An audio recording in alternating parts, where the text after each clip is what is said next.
Hello everybody, welcome to Ichimoku Telugu channel. మనం Nifty and bank Nifty మీద review చేస్తున్నాం based on CPR and Ichimoku indicator ప్రకారం. అందులో భాగంగా ఈరోజు ఎలా ఉంటుందో ఒకసారి చూద్దాం.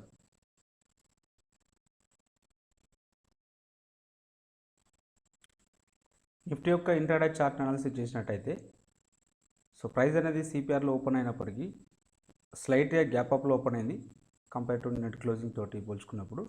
But sustain కాలేకపోయింది. చూడండి, మనం ప్రతిసారి చెప్తున్నాం మార్కెట్ అనేది బెరిష్ మోడ్లో ఉన్నవి కాబట్టి సెలాన్ రైజ్లో ఉంటే బెటర్ రిజల్ట్స్ అయితే ఉంటాయని చెప్పి నేను ప్రతిరోజు చెప్తున్నాను. చూడండి, తర్వాత సిపిఆర్ని బ్రేక్ చేసుకుంటూ డౌన్ సైడ్ వచ్చింది. ఇక్కడ నుంచి హెవీలీ కరెక్ట్ అయితే కావడం జరిగింది.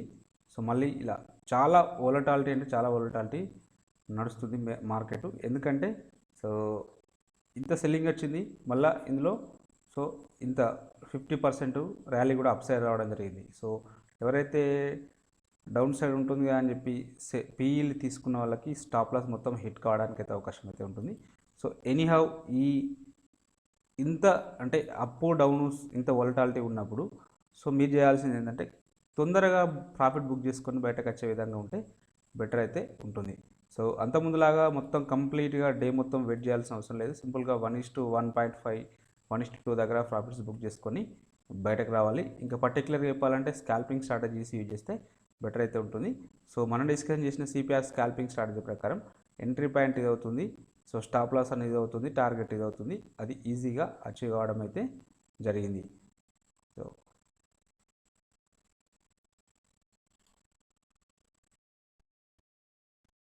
ప్రైస్ అనేది ఒక సిగ్నిఫికెంట్ లో ఫామ్ అయింది. తర్వాత మళ్ళీ ఇలా ఒక చిన్న స్మాల్ పుల్ బ్యాక్ అయితే రావడం జరిగింది. ఈ సందర్భంలో ఎంట్రీ పాయింట్ అనేది డౌన్ సైడ్ వస్తే ఎంట్రీ పాయింట్ ఇది అవుతుంది, స్టాప్ లాస్ ఇక్కడ తీసుకొని టార్గెట్ అనేది 1:1 అచీవ్ కావడం జరిగింది. ప్రైస్ యాక్షన్ ప్రకారం డిస్కషన్ చేసినట్టయితే లేటర్ పీరియడ్లో మళ్ళీ ఒకసారి డౌన్ సైడ్ వచ్చింది, మళ్ళీ ఒకసారి ఇలా వెళ్ళింది. ఎప్పుడైతే మళ్ళీ ఈ లో బ్రేక్ చేస్తేనే ట్రేడ్ తీసుకుంటాం, లేదంటే ఈ హై బ్రేక్ చేస్తే ట్రేడ్ తీసుకుంటాం విత్ స్టాప్ లాస్ ఆఫ్ ఈ లెవెల్ తోటి. ఇక్కడ హై అనేది బ్రేక్అవుట్ అయింది. అప్పుడు అంటే స్టాప్ లాస్ అనేది ఇక్కడికి మాడిఫై అవుతుంది. టార్గెట్ అనేది ఇక్కడ ఉంటుంది.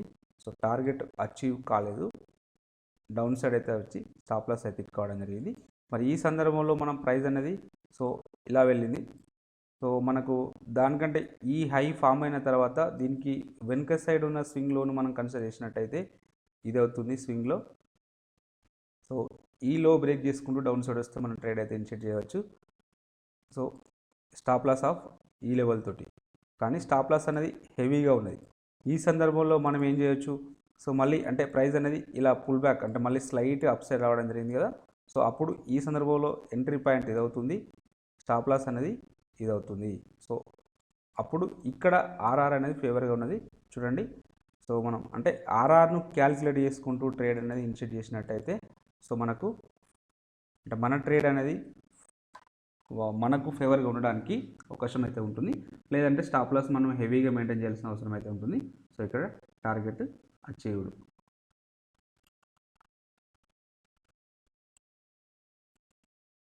ఇంకా సప్లై డిమాండ్ జోన్స్ గురించి డిస్కషన్ చేస్తే ఇక్కడ మనకు ఇక్కడ ఒక జోన్ ఇవ్వడం జరిగింది. ఈ జోన్ దగ్గర మనకు అంటే కన్ఫర్మేషన్ క్యాండిల్ అయితే ఏది రాలేదు కాబట్టి ఈ జోన్ దగ్గర బై చేయాల్సిన అవసరం రాలేదు, యాజ్ వెల్ యాజ్ సెల్ చేయాల్సిన అవసరం కూడా రాలేదు. ప్రైస్ అనేది దీన్ని బ్రేక్ చేసుకుంటూ డౌన్ సైడ్ వచ్చింది.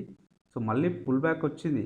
బట్ దీని లో కింద మనకు ఎలాంటి అంటే దీని లోన్ బ్రేక్ చేసుకుంటూ డౌన్ సైడ్ క్యాండిల్ రాలేదు కాబట్టి మనం ట్రేడ్ ఇనిషియేట్ చేయాల్సిన అవసరం అయితే రాలేదు. ఇక లేటర్ పీరియడ్లో ఇక్కడ ఇంకొక జోన్ ఉన్నది.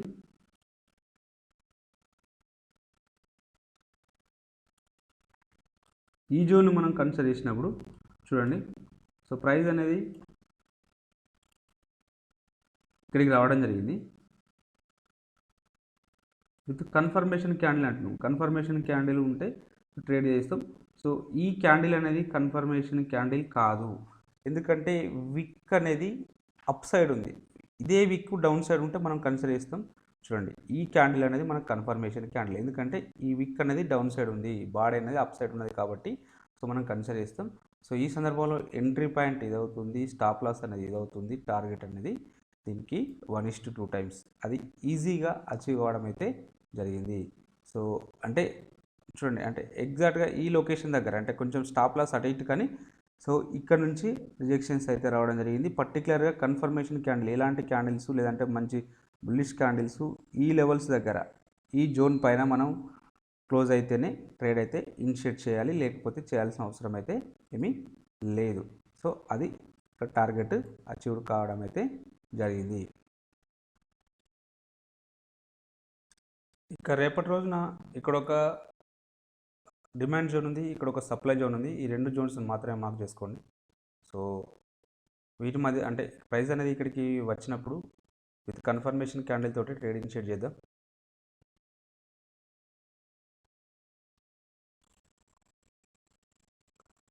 ఇక ఆప్షన్ చైన్ డాటాను పరిశీలించినట్టయితే హైయెస్ట్ ఓపెన్ ఇంట్రెస్ట్ అనేది కాల్ సేల్లో వచ్చేసి ఇక్కడ ఉండడం జరిగింది, 16,500 దగ్గర ఉండడం జరిగింది. సెకండ్ హైయెస్ట్ ఓపెన్ ఇంట్రెస్ట్ అనేది 16,400 దగ్గర ఉండడం జరిగింది. నిఫ్టీ అప్ సైడ్ వస్తే ఫస్ట్ రెసిస్టెన్స్ సెకండ్ రెసిస్టెన్స్ ఇక్కడ ఉంటుంది. వీటిలో సిగ్నిఫికెంట్గా ఒక్కరోజు హైయెస్ట్ ఓపెన్ ఇంట్రెస్ట్ అనేది ఇక్కడ బిల్డప్ అయింది. కాబట్టి ఈ లెవెల్ మనకు స్ట్రాంగ్ రెసిస్టెన్స్ లాగా యాక్ట్ కావడానికి అయితే అవకాశం అయితే ఉంటుంది.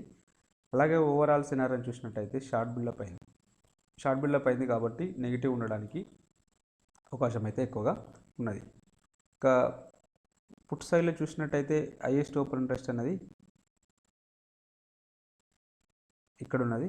సో 16,000 దగ్గర ఉన్నది. సెకండ్ హైయెస్ట్ ఓపెన్ ఇంట్రెస్ట్ అనేది సో ఇక్కడ ఉన్నది, 15,800 దగ్గర ఉండడం జరిగింది. నిఫ్టీ డౌన్ సైడ్ వస్తే ఫస్ట్ సపోర్టు సెకండ్ సపోర్ట్ ఇక్కడ ఉండడానికి అవకాశం అయితే ఉన్నది. వీటిలో సిగ్నిఫికెంట్గా ఒక హైయెస్ట్ ఓపెన్ ఇంట్రెస్ట్ ఇక్కడ బిల్డప్ అయింది.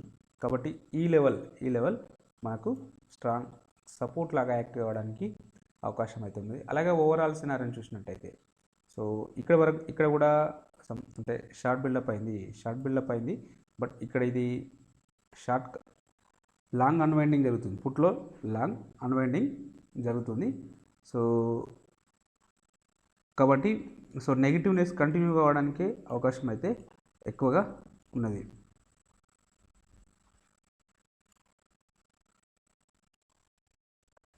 ఇంకా ఇచిముకి ఇండికేటర్ ప్రకారం చూసినట్టయితే ప్రైస్ అనేది సో క్లౌడ్ కింద ఉన్నది, ఫ్యూచర్కు బెరిష్లో అంటే ఇక్కడ ఫ్లిప్గా మారడం జరిగింది. ఇక నెక్స్ట్ టార్గెట్ వచ్చేసి ఇన్ కేస్ ఈ లో అనేది బ్రేక్ చేసుకుంటూ డౌన్ సైడ్ వస్తే 16,000 లోన్ బ్రేక్ చేసుకుంటూ డౌన్ సైడ్ వస్తే నెక్స్ట్ మన టార్గెట్ ఈ 15,600 వరకు రావడానికి ఛాన్సెస్ అయితే హెవీగా ఉన్నవి. ఎందుకంటే సో ఇక్కడెక్కడ మధ్యలో మనకు సపోర్ట్స్ కానీ రెసిస్టెన్స్ కానీ లేవు కాబట్టి ఇక్కడ నుంచి ఫ్రీ ఫాల్ ఉంటుంది. కాబట్టి ఈ లో బ్రేక్అవుట్ అయిందంటే మాత్రం డెఫినెట్గా మన టార్గెట్స్ ఇక్కడ వరకు ఉండడానికే ఛాన్సెస్ అయితే ఉన్నది ఇక్కడ డౌన్ సైడ్లో. అప్ సైడ్లో వచ్చేసి ఇవాళటి అంటే నిన్నటి హై అనేది బ్రేక్ చేసుకుంటూ అప్ సైడ్ వెళ్తే సో నెక్స్ట్ టార్గెట్ ఇక్కడ ఫస్ట్ టార్గెట్ ఇక్కడ వరకు వెళ్తుంది. ఈ లెవెల్ వచ్చేసి 16,475 అంటే నియర్లీ 16,500 దగ్గర ఉండడం అయితే జరిగింది. ఇన్ కేస్ ఒకవేళ ఈ లెవెల్ పైన సస్టైన్ అయితే మ్యాక్సిమం ఇక్కడ వరకు వెళ్తుంది. ఇక్కడ ఒక అన్ఫిల్లింగ్ గ్యాప్ జోన్ ఉంది కాబట్టి ఇక్కడ వరకు మాత్రమే వెళ్తుంది. సో ఇక్కడ వరకు వెళ్ళొచ్చు, లేదంటే ఇక్కడ నుంచి రివర్స్ కావడానికి కూడా అవకాశం అయితే ఉంటుంది. కాబట్టి ఈ రెండు లెవెల్స్ని మార్క్ చేసుకోండి అప్ సైడ్లో. ఇంకా అవర్లీలో చూద్దాం. అవర్లీలో చూసినట్టయితే కంప్లీట్గా మనకు బెరిష్నెస్ షో చేస్తుంది. సో మన నెక్స్ట్ టార్గెట్ వచ్చేసి ఇక్కడ 15,663 అంటే ఏదైతే ఇక్కడ ఈ లో ఉంటుందో ఈ లో వరకు రావడానికి డౌన్ సైడ్లో అవకాశం అయితే ఉన్నది. ఇన్ కేస్ నిన్నటి లోను బ్రేక్ చేసుకుంటే డౌన్ సైడ్ వస్తే. అప్ సైడ్ వస్తే ఫస్ట్ రెసిస్టెన్స్ ఇక్కడ ఉంటుంది, సెకండ్ రెసిస్టెన్స్ ఇక్కడ ఉంటుంది. కాబట్టి ఈ లెవెల్స్ని మార్క్ చేసుకోండి. బ్యాంక్ నిఫ్టీ యొక్క ఇంటర్డే చార్ట్ అనాలిసిస్ చేసినట్టయితే సో నిన్నటి సిపిఆర్తో పోల్చుకున్నప్పుడు హయ్యర్ వాల్యూ సిపిఆర్ రావడం జరిగింది. ప్రైస్ అనేది సిపిఆర్ పైన ఓపెన్ కావడం జరిగింది. సిపిఆర్ విడత అనేది నేరోగా ఉండడం జరిగింది. ఈ సందర్భంలో ట్రెండింగ్ ఉండడానికి అవకాశం ఉంటుంది అనుకున్నాము. బట్ ట్రెండింగ్ అంటే వన్ సైడ్లో ఉండాలి. సో ఇది అంటే ఒక సెషన్ మొత్తం ఒక సైడ్లో మూవ్ అయింది, నెక్స్ట్ ఇంకొక సెషన్లో మొత్తం ఇంకొక సైడ్లో మూవ్ అయింది. సో ఇది చాలా వోలటాలిటీ మార్కెట్ ఉన్నది. సో కాబట్టి కొంచెం కాషియస్గా అయితే ఉండండి. ఎనీహౌ మనం అంటే పర్టికులర్గా నేరో సిపిఆర్ ఉన్నప్పుడు ఈ రీజియన్లో సిపిఆర్ రీజియన్లో ట్రేడ్ తీసుకోకపోవడం అనేది బెటర్ ఐడియా అవుతుంది. ఎప్పుడైతే అంటే ఈ జోన్స్ బ్రేక్అవుట్ అయితే లేదంటే ఈ జోన్ బ్రేక్అవుట్ అయితేనే ట్రేడ్ చేసుకోవాలి. అంటే ఎందుకంటే సో ఇక్కడ మల్టిపుల్ టైమ్స్ సిపిఆర్ను up side down side break చేయడానికి అవకాశం అయితే ఉంటుంది. కాబట్టి కొంచెం కాషియస్గా ఉండాలి. చూడండి ఇక మనం అంటే సిపిఆర్ స్కాల్పింగ్ స్ట్రాటజీ ప్రకారం అయితే ఇక్కడ సిపిఆర్ని ఒకసారి డౌన్ సైడ్ బ్రేక్ చేసుకుంటూ వచ్చింది. సో కాబట్టి అంటే మనం ఒకవేళ సెల్ సైడ్ వెళ్ళాల్సి వస్తే దీని లో కింద వస్తుంది, కానీ ఇక్కడ వెళ్ళొద్దు, ఎందుకంటే ఇక్కడ నేరో సిపిఆర్ ఉన్నప్పుడు మన సిపిఆర్ స్కాల్పింగ్ స్ట్రాటజీ అనేది వర్కౌట్ కాదు. సో పర్టికులర్గా ఎందుకంటే అప్ డౌను వెళ్ళడానికి ఛాన్సెస్ ఉంటుంది కాబట్టి ఈ సందర్భంలో తీసుకోకపోవడం ఉత్తమం. చూడండి మళ్ళీ అప్ సైడ్ వెళ్ళింది, మళ్ళీ అప్ సైడ్ వెళ్ళింది అని చెప్పి మళ్ళీ ఇక్కడ ట్రేడ్ తీసుకుంటే మళ్ళీ డౌన్ సైడ్ వచ్చింది. సో ఇలాంటి అంటే ఒకవేళ మీరు స్టాప్ లాస్ అనేది కొంచెం పైన తీసుకుంటాం అనుకుంటే so no problem, but CPR దగ్గర నేరో సిపిఆర్ ఉన్నప్పుడు స్టాప్ లాస్ దగ్గర టైట్గా పెట్టుకుంటే మాత్రం డెఫినెట్గా కావడానికి అయితే అవకాశం అయితే ఉంటుంది. సో సో ఇది డైరెక్ట్ వచ్చేసి మళ్ళీ ఎక్కడ సపోర్ట్ తీసుకుంది, S1 దగ్గర సపోర్ట్ తీసుకుంది, S1 నుంచి అప్ సైడ్ అయితే వెళ్ళడం జరిగింది. బట్ ఇది చాలా రేర్గా వస్తుంది, అంటే ఇలా నేరో సిపిఆర్ వచ్చి ఇక్కడ ఇలా సపోర్ట్ తీసుకోవడం అనేది చాలా రేర్గా వస్తుంటుంది. మళ్ళీ పర్టికులర్గా ఇది మొత్తం ఇది మనది ఎట్లా ఉంటుందంటే ఈ మధ్యకాలంలో market morning one sided move అవుతుంది, ఆఫ్టర్నూన్ సెషన్ ఇంకొక సెషన్లో అంటే ఆపోజిట్ డైరెక్షన్లో మూవ్ అవుతుంది. సో డైలీ ఎలా ఉంటుండే, డైలీ ఇది ఇక్కడ ఉంటుండే, ఇది ఇటు ఉంటుండే. సో అంటే మార్నింగ్ సెషన్లో అప్ సైడ్ ఉంటుండే, ఆఫ్టర్నూన్ సెషన్లో డౌన్ సైడ్ ఉంటుండే. సో దానికి కాంట్రాడా నిన్న వ్యతిరేకంగా మూవ్ కావడం అయితే జరిగింది. ఎనీహౌ ఇది చాలా వోలటాలిటీ కాబట్టి జాగ్రత్తగా స్టాప్ లాస్ మెయింటైన్ చేసుకుంటూ ట్రేడ్ అయితే ఇనిషియేట్ చేయండి. సో మీ వ్యూ సెల్ అండ్ రైజ్గా ఉంటేనే బెటర్. సప్లై డిమాండ్ జోన్స్ గురించి డిస్కషన్ చేస్తే మనం ఇవ్వబడిన లెవెల్కి ప్రైస్ అయితే రీచ్ కాలేదు. సో కాబట్టి వెళ్ళిద్దాం. ఇక రేపటి రోజున జోన్స్ చూద్దాం. బ్యాంక్ నిఫ్టీలో రేపటి రోజున ఇక్కడ ఒక డిమాండ్ జోన్ ఉంది, ఇక్కడ ఒక డిమాండ్ జోన్ ఉంది. ఈ రెండు జోన్స్ను మార్క్ చేసుకోండి. సప్లై జోన్ అనేది ఇక్కడ ఆల్రెడీ ఇవ్వడం జరిగింది, బట్ ఈ జోన్ అనేది ఇంకా నిన్న పూర్తిగా కంప్లీట్గా మనకు టెస్ట్ చేయలేదు, అందుకే దీన్ని ఇలానే ఉంచుదాం. ఇక్కడ ఇంకొక జోన్ అయితే ఉండడం జరిగింది. ఈ జోన్స్ని మార్క్ చేసుకోండి. ఇక ఆప్షన్ చైన్ డాటాను చూసినట్టయితే హైయెస్ట్ ఓపెన్ ఇంట్రెస్ట్ అనేది కాల్ సైడ్లో ఇక్కడ ఉండడం జరిగింది, ఇక్కడ ఉండడం జరిగింది. సెకండ్ హైయెస్ట్ ఓపెన్ ఇంట్రెస్ట్ అనేది ఇక్కడ ఉండడం జరిగింది. Nifty bank Nifty up side వస్తే ఫస్ట్ రెసిస్టెన్స్, సెకండ్ రెసిస్టెన్స్ ఇక్కడ ఉండడానికి అయితే అవకాశం అయితే ఉన్నది. వీటిలో సిగ్నిఫికెంట్గా ఒకరోజు హైయెస్ట్ ఓపెన్ ఇంట్రెస్ట్ అనేది ఇక్కడ బిల్డప్ అయింది కాబట్టి ఈ లెవెల్ మనకు స్ట్రాంగ్ రెసిస్టెన్స్ లాగా యాక్ట్ కావడానికి అయితే అవకాశం అయితే ఉంటుంది. అలాగే ఇక్కడ మనకు కంప్లీట్ ట్రెండ్ను చూసినట్టయితే ఇక్కడ సంవాటు బుల్లిష్ ఉంది, ఇటేమో అంటే లాంగ్ బిల్డప్ అయింది, ఇటేమో షార్ట్ బిల్డప్ అయింది కాబట్టి మనం ఏమి కంక్లూడ్ చేయలేము. సో ఇక్కడ పుట్ సైడ్లో చూద్దాం. పుట్ సైడ్లో చూసినప్పుడు హైయెస్ట్ ఓపెన్ ఇంట్రెస్ట్ అనేది ఇక్కడ ఉన్నది, సెకండ్ హైయెస్ట్ ఓపెన్ ఇంట్రెస్ట్ అనేది ఇక్కడ ఉన్నది. సో కాబట్టి బ్యాంక్ నిఫ్టీ డౌన్ సైడ్ వస్తే ఫస్ట్ సపోర్టు, సెకండ్ సపోర్టు ఇక్కడ ఉండడానికి అవకాశం అయితే ఉన్నది. వీటిలో సిగ్నిఫికెంట్గా ఒకరోజు హైయెస్ట్ ఓపెన్ ఇంట్రెస్ట్ అనేది ఇక్కడ ఉన్నది కాబట్టి ఈ లెవెల్ మనకు స్ట్రాంగ్ సపోర్ట్ లాగా యాక్ట్ కావడానికి అయితే అవకాశం అయితే ఉన్నది. అలాగే ఓవరాల్ సినారియోని చూసినట్టయితే షార్ట్ బిల్డప్ అయింది కాబట్టి పాజిటివ్ ఉండడానికి అవకాశం అయితే ఉన్నది. సో చూద్దాం. నిఫ్టీ కంటే బ్యాంక్ నిఫ్టీ అనేది ఈ మధ్యకాలంలో అవుట్ పర్ఫామ్ చేస్తున్నది. సో కాబట్టి అంటే ఎవరైతే లాంగ్స్ ఉండాలనుకున్న వాళ్ళు బ్యాంక్ నిఫ్టీలో ట్రేడ్ చేస్తే బెటర్ రిజల్ట్స్ అయితే ఉంటుంది.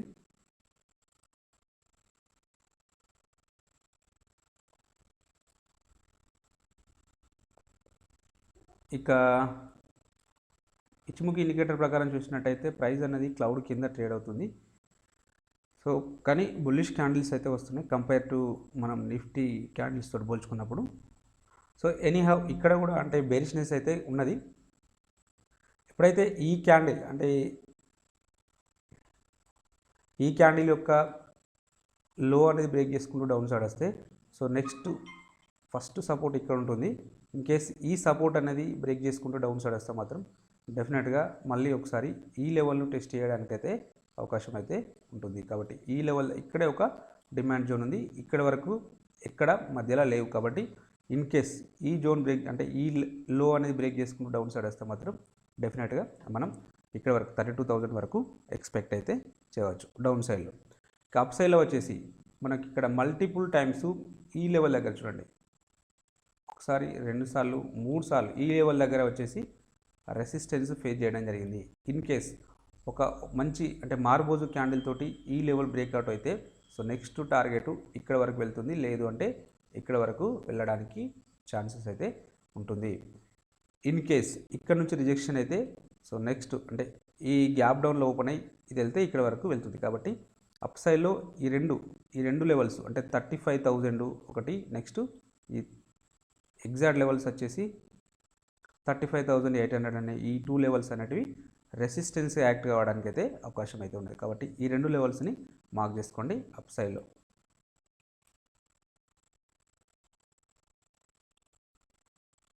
ఇక అవర్లీ చార్ట్ల ప్రకారం కంప్లీట్గా మనకు బెరిష్నెస్ షో అయితే చేస్తుంది. సో ఇక్కడ ఒకవేళ గ్యాప్ అప్లో ఓపెన్ అయితే, ఈ రీజన్లో ఓపెన్ అయితే మాత్రం డెఫినెట్గా మనకు బ్యాంక్ నిఫ్టీ బుల్లిష్ ఉండడానికి అవకాశం అయితే ఉంటుంది. అది ఈ లెవెల్ వరకు అంటే 36,500 వరకు ఉండడానికి ఛాన్సెస్ అయితే ఉన్నవి. లేదు ఒకవేళ ఫ్లాట్గా ఓపెన్ అయింది అనుకోండి, ఫ్లాట్గా ఓపెన్ అయితే మేబీ ఇక్కడ నుంచే రిజెక్షన్ కావడానికి అవకాశం అయితే ఉంటుంది. ఇది గ్యాప్ జోన్ కాబట్టి ఈ గ్యాప్ జోన్ దగ్గర 35,200 దగ్గర నుంచి రివర్స్ కావడానికి ఫ్లాట్గా ఓపెన్ అయితే ఇక్కడ నుంచి రివర్స్ కావడానికి అయితే అవకాశం అయితే ఉంటుంది. అలా రివర్స్ అంటే మళ్ళీ ఎక్కడి వరకు రావడానికి ఛాన్సెస్ ఉంటుంది, ఇక్కడ ఒక సపోర్ట్ తీసుకోవడానికి 34,000 దగ్గర ఒక సపోర్ట్ అయితే తీసుకుంటుంది. ఇన్ కేస్ గ్యాప్ డౌన్లో ఓపెన్ అయ్యి లేదంటే ఈ నియర్లో ఓపెన్ అవుతే సో దీన్ని బ్రేక్ చేసుకుంటూ డౌన్ సైడ్ వస్తే సో మనం ఇందాక చెప్పుకున్న 32,000 వరకు వెళ్ళడానికి ఛాన్సెస్ అయితే ఉన్నవి. కాబట్టి ఈ లెవెల్స్ని మార్క్ చేసుకోండి. ఇక ఎఫ్ఐ డాటాను చూసినట్టయితే సో వీళ్ళు నిన్న కూడా మళ్ళీ సెల్ చేశారు 3,600 crores. సో మన వాళ్ళు మాత్రం సో వాళ్ళకంటే ఈసారి ఎక్కువగా బై చేయడం అయితే జరిగింది. సో ఇది ఒక పాజిటివ్ అంశం. సరే, సో ఎనీహౌ ఇంకా ఎఫ్ఐఐలు స్టిల్ బేరిష్గానే ఉన్నారు కాబట్టి కొంచెం కాషియస్గా అయితే ఉండండి.